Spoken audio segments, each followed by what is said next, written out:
participation in a process that validates an establishment that never meaningfully changes? What if that establishment doesn't want and doesn't have the consent of the governed? What if the two-party system was actually a mechanism used to limit so-called public opinion? What if there were more than two sides to every issue, but the two parties wanted to box you into a corner, one of their corners? What if there's no such thing as public opinion, because every thinking person has opinions that are uniquely his own?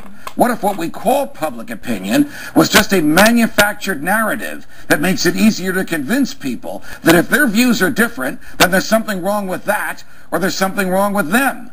What if the whole purpose of the Democratic and Republican parties was not to expand voters' choices, but to limit them? What if the widely perceived differences between the two parties was just an illusion? What if the heart of the government policy remains the same no matter who's in the White House? What if the heart of government policy remains the same no matter what the people want? What if those vaunted differences between Democrat and Republican were actually just minor disagreements? What if both parties just want power and are willing to have young people fight meaningless wars in order to enhance that power? What if both parties continue to fight the war on drugs just to give bureaucrats and cops bigger budgets and more jobs? What if government policies didn't change when government leaders did? What if no matter who won an election, government stayed the same? What if government was really a revolving door for political hacks bent on exploiting the people once they're in charge?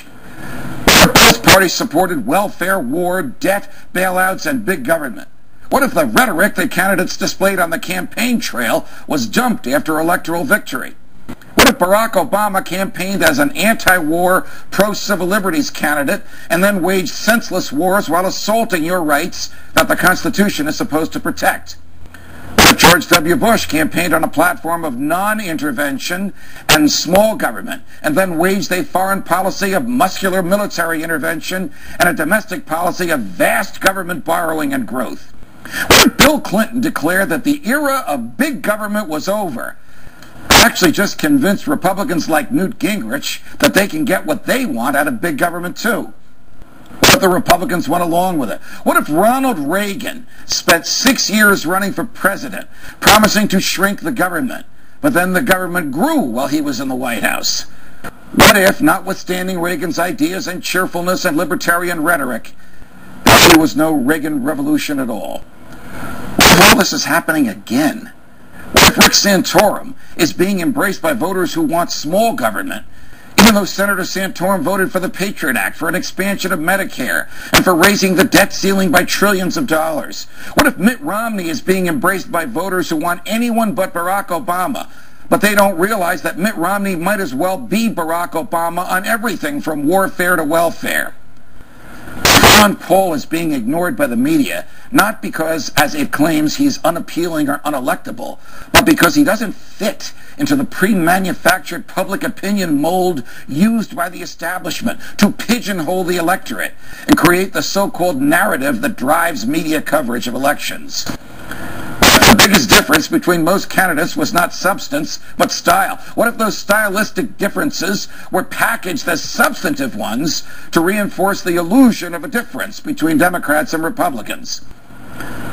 Mitt Romney wins and ends up continuing most of the same policies that Barack Obama promoted. But if Barack Obama's policies, too, are merely extensions of those from George W. Bush? What if a government that manipulated us could be fired? What if a government that lacked the true and knowing consent of the governed could be dismissed? What if it were possible to have a real game changer? What if we need a Ron Paul to preserve and protect our freedoms from the government? What if we can make elections matter again? What if we could do something about this? From New York, defending freedom every night of the week.